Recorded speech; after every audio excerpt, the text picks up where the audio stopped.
Baie welkom by hierdie week se episode van C'est la vie en vandag is ons bevoorreg om vir Stefan Joubert saam met ons te hê. Baie welkom Stefan. Baie dankie, wat 'n voorreg om saam te reis. Ja, dit is wonderlik. En Stefan, hoe gaan dit met jou? Dit is 'n lekker tyd in my lewe. Dit gaan goed. Ek sukkel om swaar te kry in die sin van ek sien die Here se goedheid op te veel plekke raak om nog moeilikheid ook te sien. Dit kom nie van self dat ek moeilikheid sien nie. Iemand het nou die dag toe groet ek iemand te sê hy vir my, ek moet net keer of dit gaan beter. Daar sê. En dit klink Keer baie so. die goed. Ja. Julle het so 'n bietjie in Harold's Baai gebly. Hoe was dit lekker vir julle daar langs die see? Harold's Baai is 'n asemrowende plek. Ek voel dit is naby die hemel en dit is naby die mooiste mooi wat mens ooit kan sien. Ja, nee, beslis. Maar dit is so lekker vir ons ook om jou hier te hê, hierdie naweek wat ons gehad het gister in ons oggenddiens en ook gisteraand wat jy met ons gedeel het. So baie dankie. Ek weet, elke keer as jy by ons kuier, is al nog vir weke, jy weet, wat ons moet nog gaan dink en sommer weer gaan luister oor wat jy met ons gedeel het en vanoggend het Stefan ook bietjie met ons personeel gesels en dit is werklik vir ons so groot voorreg. Dankie vir dat jy jou wysheid en jou hart met ons deel. Maar vandag, as deel van C'est la vie is, elke week gesels ons so 'n bietjie verder en ons pak so 'n bietjie meer uit oor wat Sondag, waar jy Sondag gepraat het en jy het Sondag gepraat oor die tema 'n goed gespeelde lewe, so maak 'n mens. En jy het vir ons hierdie 4 goed gegee om te kan doen. Hoe lyk so 'n goed gespeelde lewe? En ek het gehou van die eerste, jy kuier reg met God. Kyk reg. Tot jy God raak sien, dink reg oor God en dien reg. En dit was so mooi geweest gister, jy weet, toe ons nou juist toe dit nou sê en ons het die diens afgesluit met al die toe ons gekyk het na die uitreikprojekte en die tieners wat gaan op 'n uitreik, was dit vir my so lekker, was so amper so 'n volsirkeloggend, so dankbaar daarvoor. Maar iets wat my getref het toe gister en ek wil so graag hê ons moet hieroor verder bietjie gesels vandag, is vir al die derde ene in die lysie wat jy gesê het, dink reg oor God. Gisteraand het jy ook 'n ding gesê, jy word wie jy is. En toe dink ek dadelik aan myself, dit is altyd baie waar, maar ook baie keer dan, dit ook hoor hoe ek dink oor God, is ook hoe ek word, en hoe ek leef, en hoe ek hierdie lewe sien. Weet, as God net 'n kwaai God is in die hemel wat reg staan om my te straf, dan gaan ek op 'n ander manier hierdie lewe geniet en leef. Maar God het ons genooi om 'n goed gespeelde lewe te leef. So, kom ons praat bietjie oor ons godsbeeld en hoe ons God moet sien. Help ons bietjie. Gerard, ek dink dit is die essensie van die essensie, dat ons gebruik gewoonlik die woord wat redelik bekend is, wêreldbeeld, worldview. Maar dit is so dat ons almal op een of ander manier 'n wêreldbeeld het, al het ons dit nie bewustelik dat ek glo X, Y en Z nie, het ons vaste idees wat in ons ingesosialiseer is van ons kinderdae af. Ons het deur ons ouers 'n bril gekry om te kyk na die lewe, deur ons familie.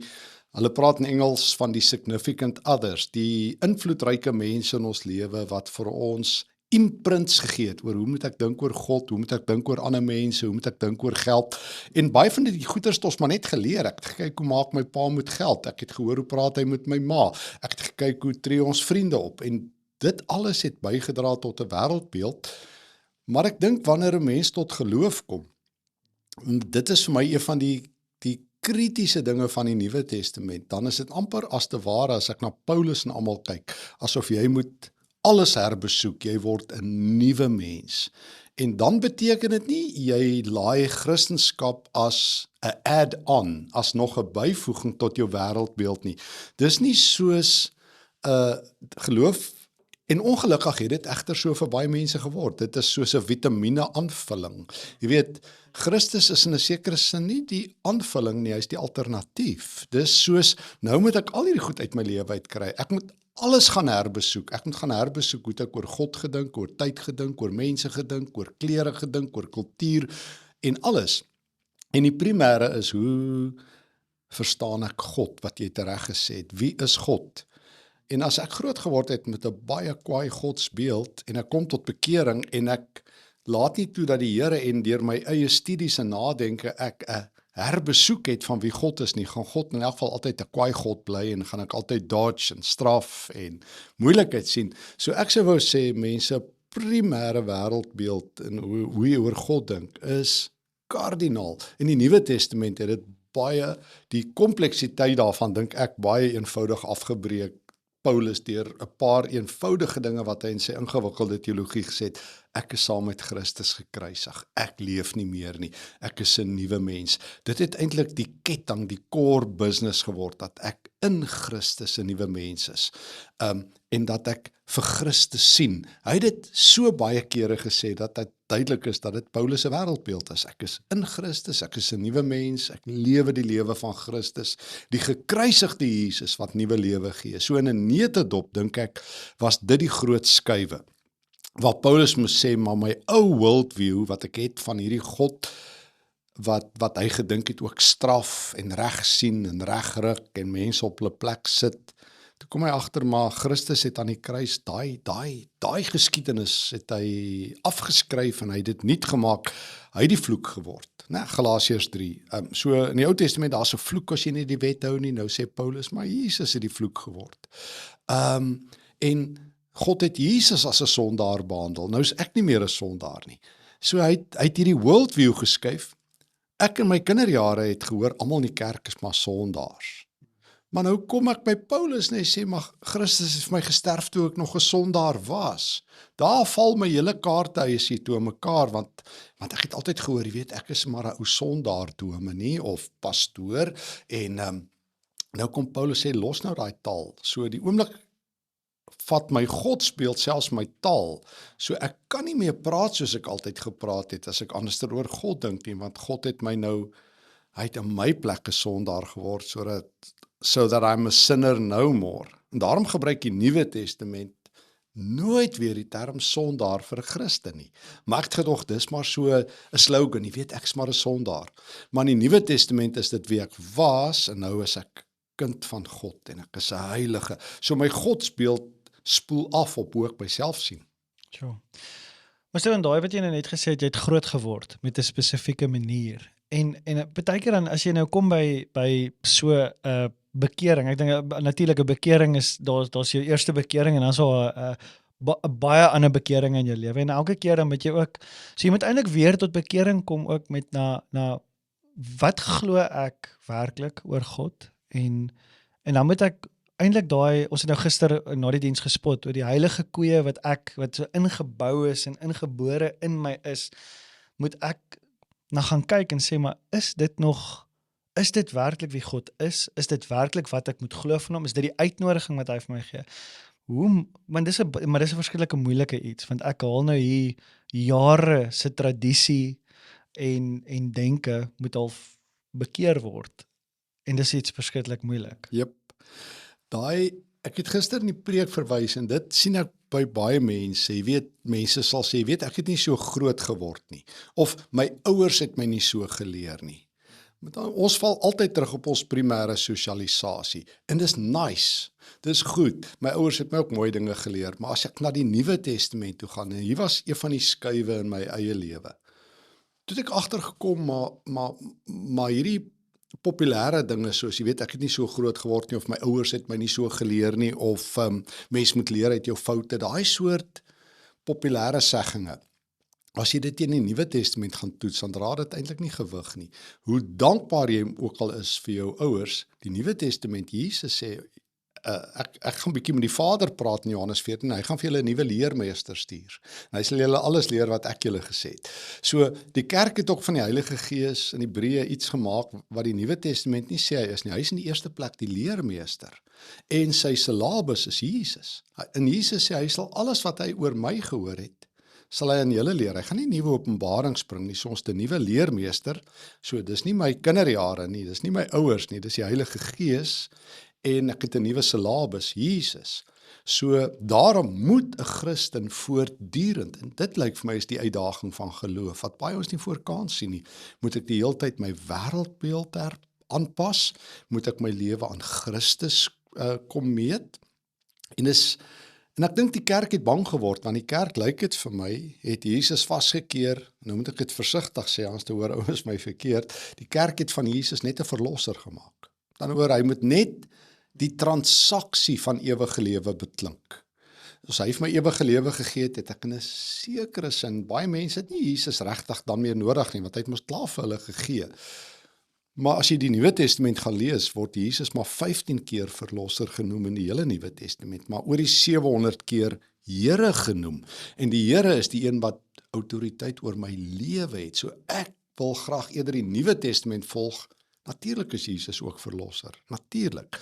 Maar Paulus sê elke knie sal buig en bely hy is die Here. So die oomblik sê die Here is ek lewenslank onder die verpligting en die roeping om dit wat ek geleer het in my kinderjare, dit wat ek geleer het voordat ek 'n Christen was, my eie stereotypes, lig te gee, die Here se lig en sy Gees. As ek regtig glo die Gees werk in my, hy gaan my nie los nie, hy gaan Christus in my lewe uitwerk, dis wat hy doen, hy is besig om die lewe van Christus op my af te druk. My probleem is net, wat se weerstand bied ek daarteen? Sure, ja. Ek het groot geword, ek so goed onthou, en ek het in 'n wonderlike Christenhuis groot geword, maar die oorhoofse idee van om 'n Christen te wees, was net dit was my kaartjie uit die hel uit. Solank ek hoop, ek het net elke aand, moet jy net ten minste bid, Here vergewe my sondes, sodat as ek nou vanaand in die nag doodgaan, dat ek ten minste net vandag se sondes wegkry, dat ek nie hel toe gaan nie. So, is presies wat jy sê, dit is amper wat Christendom geword het, dit is die kaartjie hemel toe, en dit is maar dit is net dit wat gebeur. Ek is nou verlos, ek is nou skoon gewas, so nou kan ek hemel toe gaan, maar jene, ek het nou vandag daai vloekwoord gesê, en ek was lelik met daai, jene, help my Here, dat ek net nie dit weet.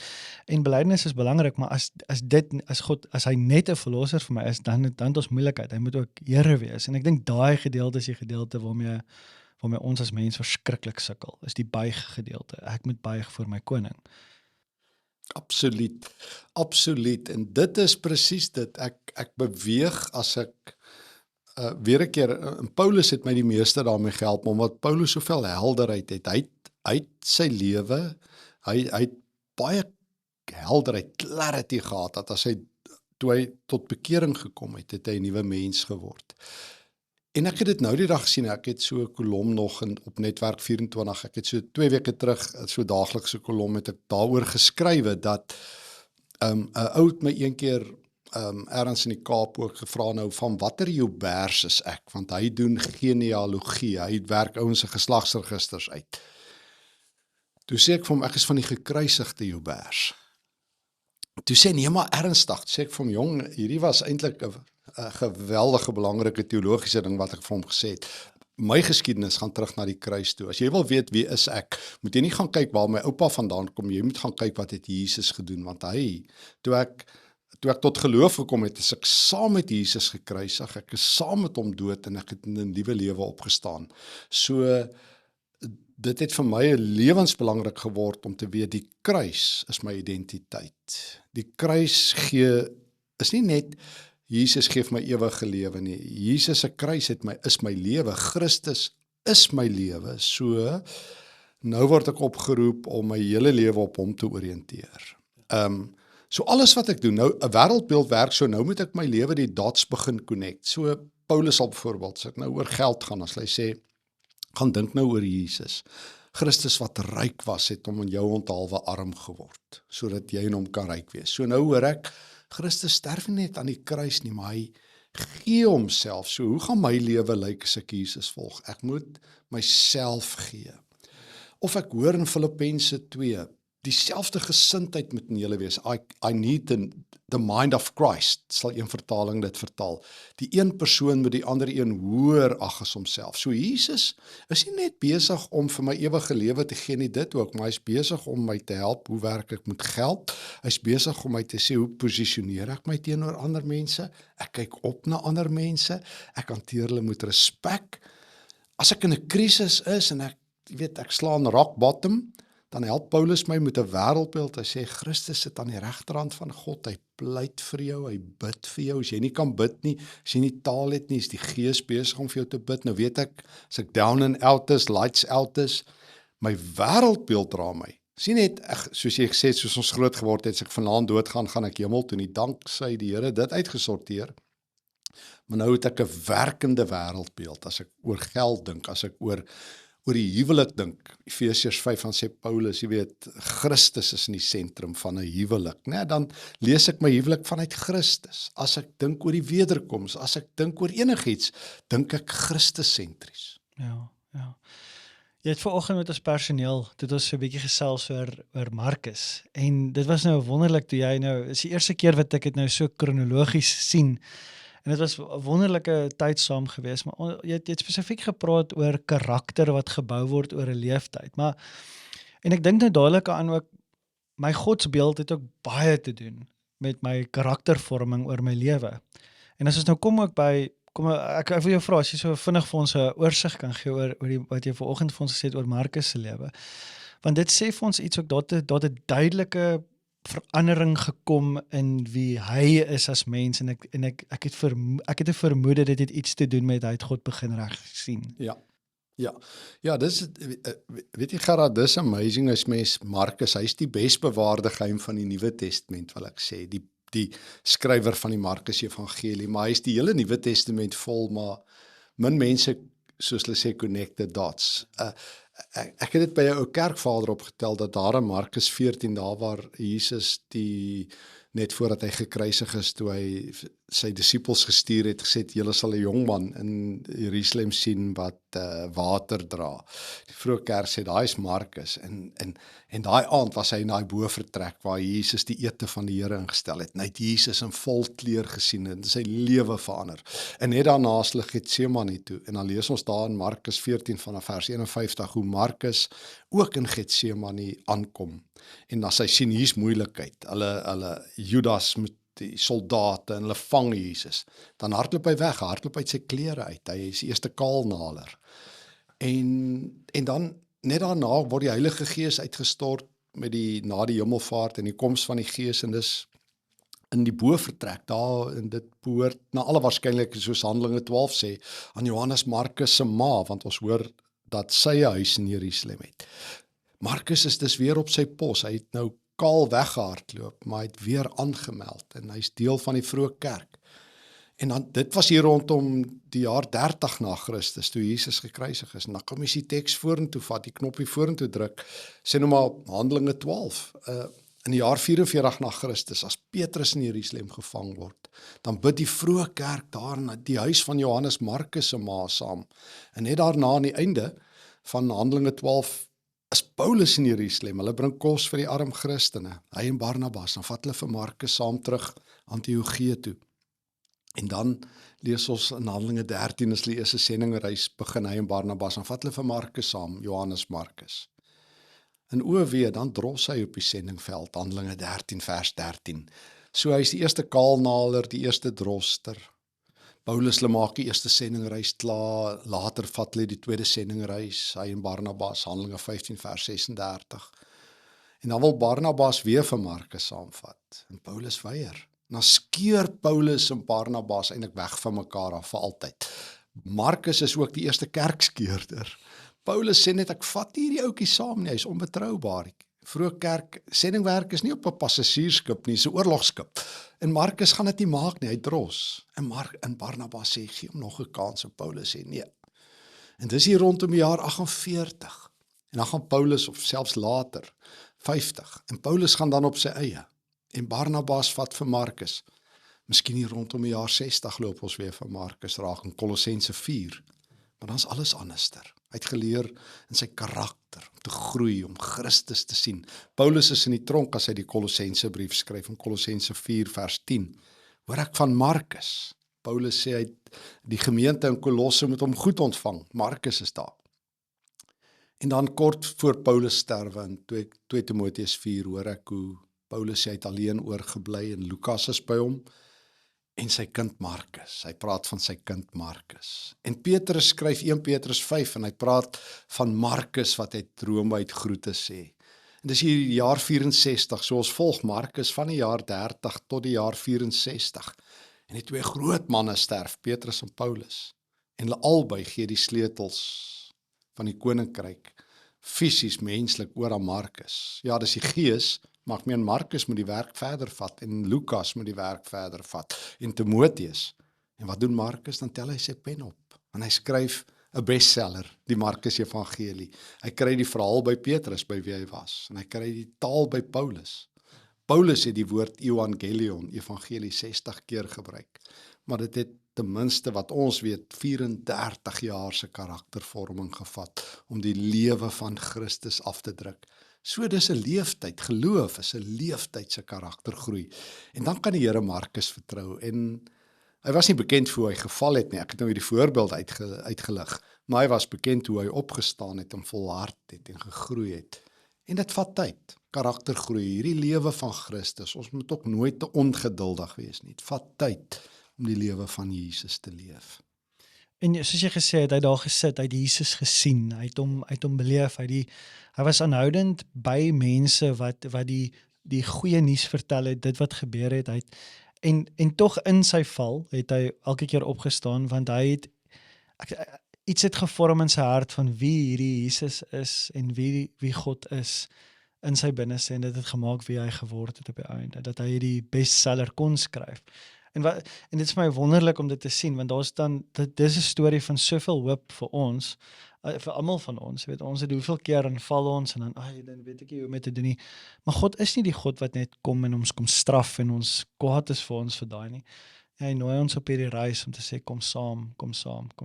Ek wil jou vorm, ek wil jou meer maak soos wat ek is. Ja, hy tel ons op. Dis Dawid. Ek is altyd so aangegryp deur Psalm 37, waar Dawid sê, ek dink daar by vers 3:24, as ek val bly ek nie lê nie, want die Here tel my op. Ons word te dikwels, dit het amper 'n soort van 'n kultuur geword ook in Christendom. Jy weet, ons is almal gebroke, ek is maar net 'n mens.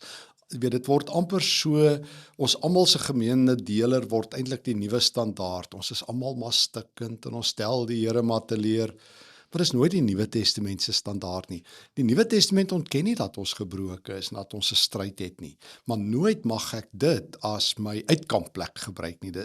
Ek dink Paulus sou vir Markus gesê het op 'n stadium, Markus, dis 'n plek om uit te groei, en jy het nou gedink is 'n plek om uit te kamp. So trek uit jou tentpenne, jy het nou geval en jy het nou droog gemaak, maar weet jy wat, jy en ek is geroep na Christus se standaard toe. En dit geld vir ons almal tot vandag toe. My eie lewe is nie die kompas nie. En ek sien te veel Christene wat dit doen, jy weet, as jy ouens aanvat, dan sal vir jou sommer sê, weet ek het dit goed bedoel, ag en die Here ken my hart. Dit het 'n lekker verskoning geword. Jy weet die Here ken mos my hart. Sê ek, o vet, ek hoop jy weet wat jy sê, want dis die Bybel sê ons hart is onbetroubaar bo alle dinge. So as die Here jou hart ken, het jy moeilikheid. Jy moet maar glo Jesus maak hom reg, anders het jy groot moeilikheid. Jy moet open heart surgery vinnig kry op daai hart wat die Here so ken. Ja. En as ons net vir so 'n oomblik 'n bietjie oor daai verskonings kan praat, want daai verskonings is wat ons eintlik knielter, want dan maak dit eintlik die beeld van wie God eintlik is baie klein. Die God wat ons dien is nou maar net, hy's nou maar hierdie kosmiese juffrou wat nou maar, weet jy, ou Jannie, arme Jannie, hy is nou maar, hy sal eendag daar kom.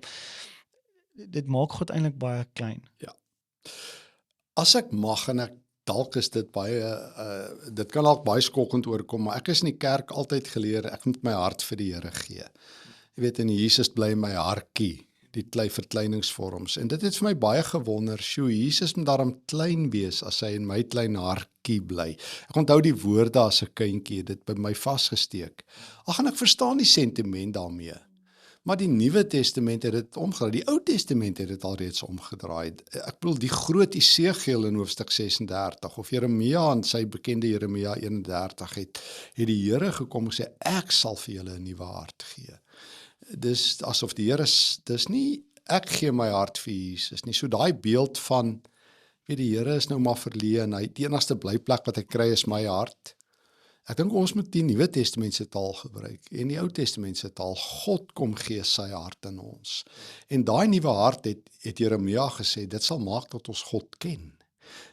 Jeremia het so ver gegaan in Hebreërs, haal hom aan, dan dit sal nie meer nodig eintlik wees om mense te leer nie, want hulle sal sê ek ken die Here. Dit sal nie eens meer nodig wees nie, want God self gee sy hart aan ons. So dis 'n baie sterker beeld. En vir dieselfde ding, daai verskoning van, jy weet, ek het die Here in my lewe ingenooi. Ek hoor dit ook baie. Maar ek dink die Nuwe Testament wil dit anderster sê. Jesus nooi ons in sy lewe in. Dis nie asof, jy weet, ek het nou Jesus in my lewe ingenooi. Die Nuwe Testament ken dit nie. Dis ook daai soort, dis word amper so ek het beheer oor hierdie verhouding, terwyl ek gee my lewe prys vir hierdie verhouding. En hierdie maklike verskonings, want dan kan jy baie maklik op hierdie verskoningslysie afgaan. Ek het dit nie so bedoel nie, en die Here ken my hart, en ons is almal maar net mense. En daar sit 'n element van waarheid, moenie 'n fout maak nie, ons is mense, en ons bedoel dinge goed, maar die Nuwe Testament verhef goeie bedoelings nooit tot 'n etiese waarde nie. Toe ek dit verstaan het, Gerard, jy weet, ek gebruik dit ook, daai verskoning, maar daar's nêrens 'n teks wat sê, dis 'n norm. God sê, weet jy wat, ag dis reg, dis 'n norm by my, jy kan maar dit goed bedoel. Dit geld nie eens in ons land se wette nie. Ek bedoel, ek kan nie oor 'n stopstraat ry en sê ek het dit goed bedoel nie. Jy verstaan, ek kan nie sê ek het die spoedgrens, ag maar konstabel, jy weet, ek het dit goed bedoel, man, ek was net 12 km oor die spoedgrens. Daar's geen verskoning voor die wet, onkunde oor die wet nie. Maar ons gebruik dit by God. En ek dink, God roep my na sy standaard toe. Al is ek gebroke, al val ek, al het Markus hoeveel keer geval, het die Here gesê, Markus, kom uit daai laagtyd, ek roep jou na my standaard.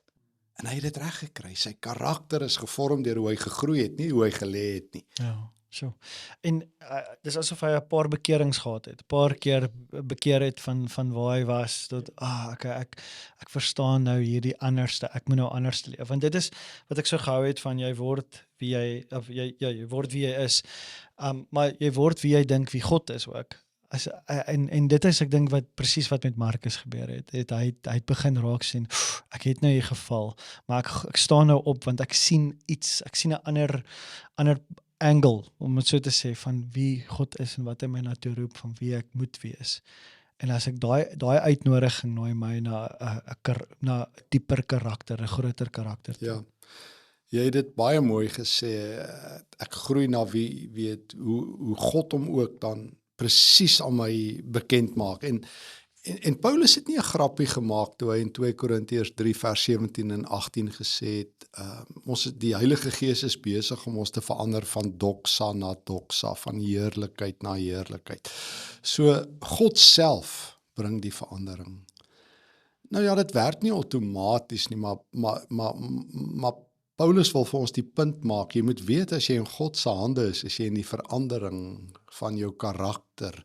Dis waarmee God se Gees besig is. Hy is besig om my te shape, te vorm, om vir God vreugde te bring. Ons is hier vir God se plesier. Ons is, hoe sê Paulus, hy gebruik die Griekse woord poema, waar die Griekse woord poem vandaan kom in Efesiërs 2. Ons is God se gedig. Hy is besig om iets moois met ons te maak. So God se hele plan is nie om ons lewe te bederf en hierdie grumpy ouens te maak wat ek gedink het godsdienst baie keer is hierdie kwaai God wat hierdie grumpy people het wat teen alles is nie. Angry young men, ek sê altyd turn into grumpy old men. So ons is nie teen alles en ons is besig om die sonde uit te haal en ons het al weer opgestaan vir die Here nie. Ons is besig om gevorm te word in die skatkamer van die Here tot kosbare skatte wat God se heerlikheid weerspieël. Ja. Ek hou van wat jy gister gesê het, 'n goed gespeelde lewe. Want dis 'n groot stuk waarheid in wat die Here ons nou te roep, is ook om hierdie lewe te geniet. Want daar's 'n genot saam met hom. Dit is 'n moeilike pad soms, maar dit is juist dit. Ons kan, en dit is wat jy gisteraand sê, daai 10 woorde van God se wil wat jy het saamgevat het, was absoluut wonderlik. En ons gaan net hierna sal ons ook 'n skakel post van gisteraand se audio-opname van gisteraand, wat jy kan luister oor die 10, wat is God se wil vir ons lewens? Want dit is, sy wil is relasioneel, sy wil is goed vir my, dit nooi my na 'n wonderlike, goed gespeelde lewe toe. En dis teenoorgestelde van wat ek gedink het ook groot geword het. Ek het groot geword is maar net, ek moet net hierdie kwaai skoolhoof tevrede stel, sodat ek net ten minste in die hemel kan inkom. En dit is nie waarvoor ons geroep is nie. En dis 'n moeilike iets om te verkoop. As dit die prentjie is van wat Christendom is dit amper iets onmoontlik om iemand te sê, wil jy nie dit volg nie. Dis verskriklik eintlik om dit te dink. Maar hierdie beeld van wat God ons nou toenooi na 'n karaktervolle lewe toe, dis absoluut wonderlik. Ja. Ja. Ek dink altyd dit was maar in baie tye in die vroeë Christendom in die middeleeue daarna was die manier was om mense met die hel bang te maak en met straf bang te maak, dat jy gebruik amper en dis my een van die tragedies. Ek sê aldag, as ek die oppositie moet gebruik om mense in die hemel te kry, wat 'n tragiese ding. As ek vir mense met die duiwel moet bang maak om hulle by die Here te kry, met die oordeel moet bang maak. Vir my is altyd die mooiste daai ek is uitsprake van die Johannes Evangelie, wat so oorvloedig is, waar Jesus sê, ek is die brood van die lewe, kom na my toe. Ek is die lig vir die wêreld, nê. Ek is die opstanding in die lewe. Ek is die ware wingerdstok. Dis oorvloed. Hy nooi jou in 'n lewe van oorvloed en vreugde in waar jy God ken en God sien. Hy sê as jy my volg, sal jy nooit verdwaal nie.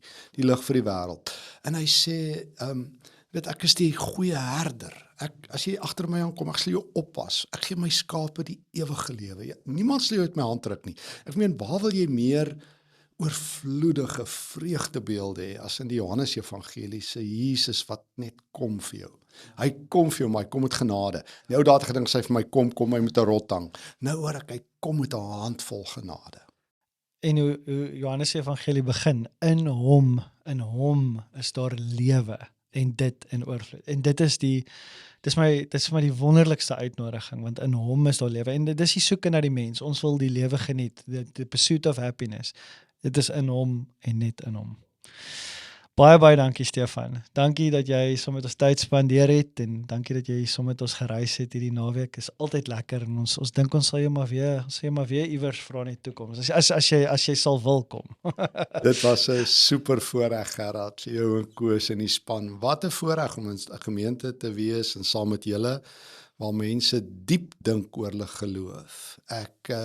Ek het geleer, is nie van selfsprekend, dat mense diep nadink en reflekteer oor hulle geloof nie. Daarvoor eer ek julle en vir julle passie en julle liefde vir die Here. Dit straal. Baie dankie. Dankie Stefan, ons waardeer jou verskriklik baie en veilig terugreis.